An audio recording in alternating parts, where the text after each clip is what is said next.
देवागमनं भूयानां चामरादिविभूतया माया विश्वविदृश्यन्ते नातस्तमसि no महान्। आचार्य भगवान समर्थ भद्र स्वामी की जय। ये ग्रंथ चल रहा है आप्त मीमांसा।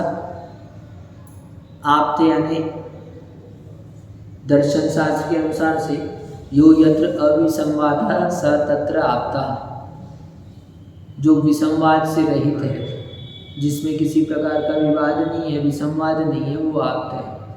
उस विषय में वो आप्त है। ठीक है, तो आप्त की मीमांसा चल रही है, यानी कि एक प्रकार से ईश्वर की मीमांसा, भगवान की मीमांसा चल रही है। तो इसमें सभी दर्शन हैं बहुत सारे। इन दर्शनों में न्याय दर्शन की चर्चा हम लोग कर रहे थे। न्याय दर्शन के बारे में अपन ने बहुत सारी बातें जानी, उनका कार्य कारण सिद्धांत जाना, उनका प्रमाण्यवाद जाना, उनके 16 तत्वों को जाना। ठीक है, उसके बाद आगे चल के अपन न्याय दर्शन के अनुसार जो कारण की मीमांसा में 5 बातों की चर्चा कर रहे थे। पहली बात अपन ने कल देखी थी, अन्यथा सिद्ध के 5 बता रहे थे इसमें। ठीक है, कारण के प्रकरण में अन्यथा सिद्ध का विचार कर लेना चाहिए। जो भी कारण होता है अन्यथा सिद्ध ना हो। अन्यथा सिद्ध ना हो इसका क्या मतलब है, तो इसमें पहले बता दिया कि जो कारण है, घट बनाने के लिए डंडा कारण है, तो डंडा जो है उसमें दंडत्व होना चाहिए, नाम का डंडा नहीं चाहिए। क्या, जैसे आप विधान करा रहे हो तो नाम के पंडित को ले आए हम, काम हो जाएगा कि नहीं हो जाएगा, बोलो आप। नहीं होगा, आपको तो पंडित चाहिए ना, हम ला देते हैं पंडित, काम हो जाएगा कि नहीं हो जाएगा, नहीं होगा।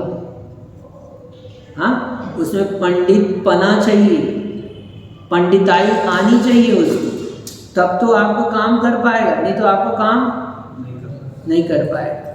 तो ये पहला बात है, जो भी कारण है वो कैसा हो, उस गुण धर्म से युक्त हो। तो घट के लिए डंडा यदि चाहिए तो उसमें दंडत्व धर्म होना चाहिए, ये पहली बात दंडत्व की नहीं है, बात ये कह रहे हैं उस धर्म से युक्त हो जिस कारण के लिए हम उसको यूज, मतलब जो कारण बन रहा है वो अपने धर्म से युक्त हो तो ही कारण बनेगा, अन्यथा कारण नहीं होगा, अन्यथा सिद्ध। इसलिए कारण के प्रकरण में ये 5 बातें ध्यान रखो। पहली बात ये बता दी, ठीक है। दूसरी बात चलते हैं आगे, किसकी चर्चा चल रही है, न्याय दर्शन की चर्चा चल रही है ना। घट के प्रति दंड रूप अन्यथा सिद्ध है, घट के प्रति दंड स्वरूप का स्वतंत्र अन्वय व्यतिरेक नहीं है, किंतु घट के साथ दंड का अन्वय व्यतिरेक होने से दंड रूप का भी अन्वय व्यतिरेक सिद्ध होता है, अतः दंड रूप घट के प्रति अन्यथा सिद्ध होता है। कुछ भी नहीं आया समझ,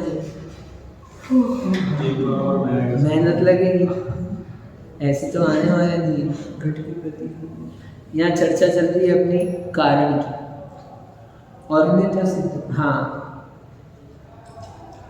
तो कारण के सिद्धि में यहाँ दूसरे कारण के होने में दूसरे पॉइंट पर चर्चा कर रहे हैं। 5 बातों का ध्यान रखना चाहिए, ये बात कहा था। तो पहली बात, दंड में दंडत्व तो होना चाहिए, धर्म से युक्त होना चाहिए, कहने का मतलब था। अब दूसरी बात में कह रहे हैं कि घट के प्रति दंड रूप अन्यथा सिद्ध है।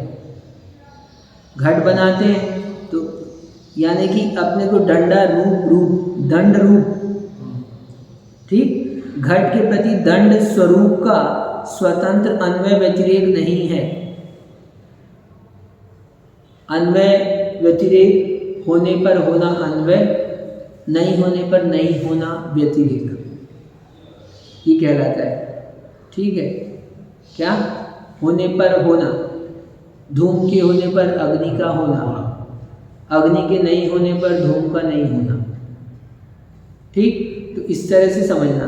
तो अन्वय व्यतिरेक होता है, तो घट के प्रति कह रहे हैं दंड स्वरूप का स्वतंत्र अन्वय व्यतिरेक नहीं है, किंतु घट के साथ दंड का अन्वय व्यतिरेक होने से दंड रूप का भी अन्वय व्यतिरेक सिद्ध होता है, अतः दंड रूप घट के प्रति अन्यथा सिद्ध होता है। यानी अब घट के लिए अपने को घट प्राप्त हो तो घट के साथ दंडे का अन्वय व्यतिरेक नहीं है। क्या घट मिल जाए पर बिना दंड के भी घट मिल सकता है कि नहीं मिल सकता? हाँ, जब कारणत्व में ऊपर अपन देखे थे तो रूप की बात आ रही है, घट रूप की बात कर रहे हैं तो दंड रूप की बात कर रहे हैं, तो ये स्वतंत्र रूप से उसका अन्वय व्यतिरेक नहीं है। ठीक, यानी दंड होगा तभी घट होगा, घट होगा तभी दंड होगा, ऐसा अन्वय व्यतिरेक नहीं है। किंतु घट के साथ दंड का अन्वय व्यतिरेक होने से दंड रूप का भी अन्वय व्यतिरेक सिद्ध होता है। अतः दंड रूप घट के प्रति अन्यथा सिद्ध होता है, या अन्यथा सिद्ध बताया। दूसरा पॉइंट है ना, अन्वय व्यतिरेक नहीं है। तीसरा कहते हैं हम इसमें घट के प्रति आकाश अन्यथा सिद्ध है। यहाँ पर कारण जो भी है वो अन्यथा सिद्ध है। क्या कह रहे हैं? जो कारण आप बताओगे तो बाहर के जो कारण है वो अन्यथा सिद्ध है, जरूरी नहीं है। ठीक है, तो दंडत्व धर्म से आप घट बनाने के लिए आपको दंडा ही चाहिए, ये भी नहीं। दंडत्व धर्म यदि दूसरी चीज में है, रॉड मिल गई मान लो उसकी जगह, तो उस रॉड से भी काम हो सकता है। ठीक है, इसलिए हमने क्या कहा था वहाँ दंडत्व, ठीक है। और नहीं तो आपने तो ला के दिया डंडा, लेकिन इसमें दंडत्व नहीं है तो वो हमारे काम का नहीं है। इस प्रकार से जैसे वो दंड बिना दंडत्व के काम का नहीं है, उसी प्रकार से कोई दूसरी वस्तु जो दंडत्व युक्त है वो हमारे काम आ सकती है। दूसरी वस्तु, हाँ, जो दंडत्व से, हाँ, अभी उदाहरण दिया ना, अभी रॉड कहा ना हमने, ठीक है, तो वो काम आ सकती है। तो यहाँ पर अन्यथा सिद्ध 5 बातों की चर्चा चल रही, तो दूसरी बता दिया, पहली बता दिया है ना, धर्मत्व दंडत्व का, दूसरी अन्वय व्यतिरेक कहा था, यानी रूप का, दंड रूप का घट रूप के साथ में कोई अन्वय व्यतिरेक नहीं है। और ऐसे ही इसी प्रकार से आकाश का समझना। अब घट के प्रति आकाश अन्यथा सिद्ध है। आकाश शब्द का समवायी कारण है। शब्द के प्रति आकाश में पूर्ववृत्तित्व है। आकाश शब्द के प्रति पूर्ववर्ती हो सकता है, अतः आकाश घट के प्रति अन्यथा सिद्ध है। यानी जो जो भी कारण आप बता रहे हो, ऐसे 5 चीज़ें। अब यहाँ पर आकाश की जो चर्चा है तो ये अपने हिसाब से मत समझना आकाश। यहाँ पर इनके यहाँ आकाश जो है वो शब्द का समवायी कारण माना गया है। शब्द जो है आकाश का धर्म है। अच्छा, हमारी बात नहीं कर रहे हैं यहाँ, न्याय की बात कर रहे हैं, इसलिए इसमें 5 बातें करें। बीच में मैं बार बार आपको इसलिए बोल देता हूँ, ये तो आप कहीं एक बात रख लोगे तो हमारा नुकसान हो जाएगा, है ना। तो यहाँ पर तीसरी बात ये कह रहे हैं कि जो आकाश है वो भी अन्यथा सिद्ध है। ठीक है, दंड रूप भी अन्यथा सिद्ध है, आकाश भी अन्यथा सिद्ध है, और दंडत्व भी है वो अन्यथा सिद्ध है, यानी दंड जो था अन्यथा सिद्ध है। ठीक, और चौथी कहते हैं घट के प्रति कुंभकार का पिता अन्यथा सिद्ध है। कुंभकार का पिता कुंभकार का पूर्ववर्ती है।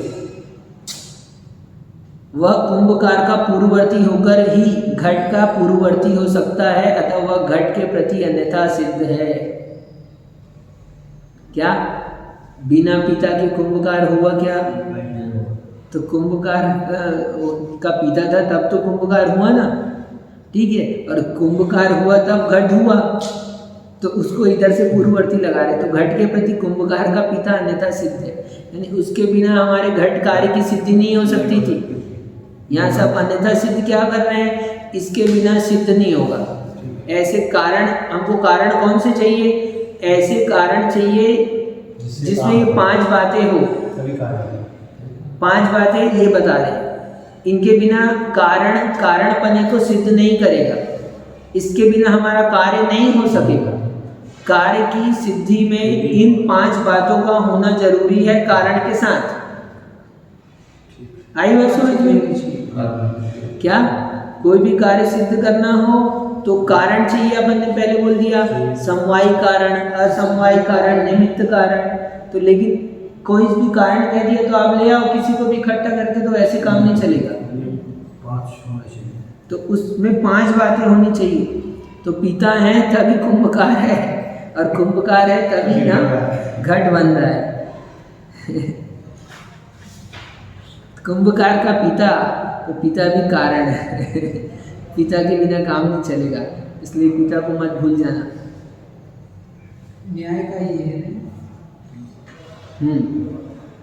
अतः वह घट के प्रति अन्यथा सिद्ध है। और 5वां, घट के प्रति कुंभ प्रकार का गधा अन्यथा सिद्ध है। कारण कार्य का नियम से पूर्ववर्ती होता है, अतः नियत पूर्ववर्ती से भिन्न जो भी है वह अन्यथा सिद्ध है। ठीक, यानी कि कारण, जब भी कोई कार्य होगा उसके पहले कारण होता है, तो अब कारण के पहले जो कुछ भी है वो अन्यथा सिद्ध है।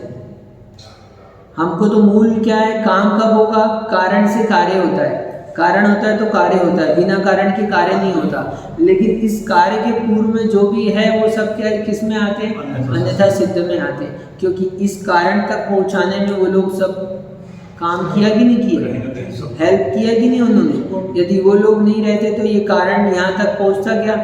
आपको दिख रहा है कि आपने यहाँ अभी पास कर लिया, आपने दिखा कि आपने तो क्या किया, आपने अपनी मेहनत से क्या, तुम साइंटिस्ट बन गए। हाँ, लेकिन वो पहली क्लास में जब माँ ने अनार का आम का पढ़ाया था तुमको, तो वो मत भूल जाओ। वो अन्यथा सिद्ध कारण है सर। सही। तो ये यहाँ ऐसा लगा के चलो, सीरियस, यानी शॉर्टकट में अपनी भाषा में आपको सीधे सीधे समझाते थे। परंपरा कारण, साक्षात कारण, परंपरा कारण। जो साक्षात कारण है वही कारण बने को प्राप्त होता है, उसको कारण कहा जाता है। उसको छोड़कर शेष जो है वो परंपरा कारण। तो उन परंपरा कारण के बिना भी कार्य नहीं हो सकता। कारण के बने में इसलिए 5 बातों का मूल रूप से ध्यान रखना है। 5 के बिना इसलिए अन्यथा सिद्ध का। न्याय दर्शन की चर्चा है। अब इनके ईश्वर और वेद के बारे में अपन कल विचार करेंगे। अभी तक अपन ने इनका कारण कार्य मीमांसा के अंतर्गत ये बात समझी है। तो कारण कार्य सिद्धांत में इनके कारण के बिना क्या है, कारण बताया था, ये असत कार्यवादी है। एक कारण में कार्य का असत रहता है, ठीक है। और जो कारण है वो 3 प्रकार का होता है, समवायी कारण, असमवायी कारण, निमित्त कारण। कपड़ा बनाने के लिए आप ये पहन रखे हो ना, इसमें तंतु जो हैं, जो कपड़ा रूप से परिवर्तित हुआ है वो समवायी कारण है। और अन्य तंतुओं का संयोग, तो संयोग को देखोगे तो ये असमवायी कारण है। और जुलाहा, हाँ, वो हथकरघा, सुई, बाकी सब निमित्त कारण हैं इनकी दृष्टि से। इस तरह से तो ये कारण होने पर भी उन 5 बातों को मत भूलना। इतनी ये बात कारण बता दिए। हाँ, ये इन्होंने कारण बताया, 5 चीजें। ये 5 चीजें अन्यथा सिद्ध कहा, यानी इनके बिना कारण सिद्ध नहीं होगा। इसी बात को अपने यहाँ कैसे कहते हैं? यही तो हमने कहा ना, परंपरा कारण कहा ना। अपने तो अपनी अपन ने कारण के पूर्ववर्ती है ना। अरे आप यानी दीक्षा लेने के, मोक्ष जाने के लिए क्या जरूरी है, मोक्ष जाने के लिए तो आपके तो वो भाव ही चाहिए मात्र। तो वो भाव चाहिए तो हम तो चले जाएंगे मोक्ष। लेकिन उसके लिए क्या जरूरी है, उसके लिए मुनि बनना जरूरी है। बिना मुनि बने नहीं आएंगे, ठीक है। मुनि बनने के लिए क्या जरूरी है, तो मुनि बनना है तो हम मुनि बन जाएंगे, चले जाएंगे मोक्ष। तो पंचम काल में बिना गुरु के नहीं बन सकते, ये सारे मतलब उसमें वो ठीक है। तो अन्यथा से इसमें ऐसे लगा